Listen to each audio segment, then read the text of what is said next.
Hello everyone, my name is Vignesh. I represent Hayworth in Chennai. Hayworth is an office solution company based out of US and we've been present in this business for the past 50 years. First, I would like to appreciate your intent of listening to me. I will try my level best to make the next 5 minutes as informative and useful for you. On the outset, I'm going to talk about something which has grown to be an integral part of our life. During a regular work day, we spend most amount of time, productive time, with it than with our families and friends. Yeah, you're right. I'm going to talk about your chair. And the name of the chair you're sitting on is EZ65, if you may not know. I made a conscious decision not to make this your regular demonstration video where each and every adjustment of the chair is mentioned without its purpose. In my presentation, I'm going to tell you how you can use EZ65 as a better ergonomic tool which will help you work productive and healthy in this competitive business environment. Let's first understand, a chair cannot hurt us. The way in which we sit in a chair definitely can. Let me explain how EZ65 with its simple adjustments can help us achieve this right seating postures. There are a list of things which we need to do when you sit in a chair. First is the seat height adjustment. In this chair, you can adjust the seat height using the lever which will be in the right hand side of your chair.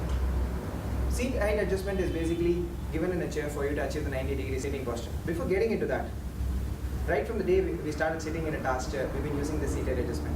Do we really know the purpose of it? Not a lot of us. Basically, 90-degree seating posture is nothing but you ground your feet properly on the floor, adjust the height of the seat in such a way that you form a 90-degree angle. By doing this, we can actually make the blood flow from the top off to the bottom of our body much more even. Next is your arm height adjustment. Most of us use our arms as stress busters. Rarely we use it for a purpose. Basically, you can adjust the armrest height in this chair using the adjustment which is in the side of the chair.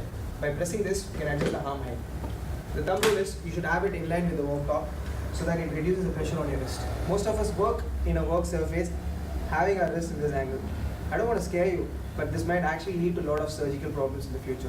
Always have your armrest in line with the work top and try working in this angle so that your pressure on your wrist reduces drastically and that will help you work in a much more healthier way. Next is your seat glide adjustment. By using the lever on the left hand side of the seat, you can adjust the glide of the seat like this.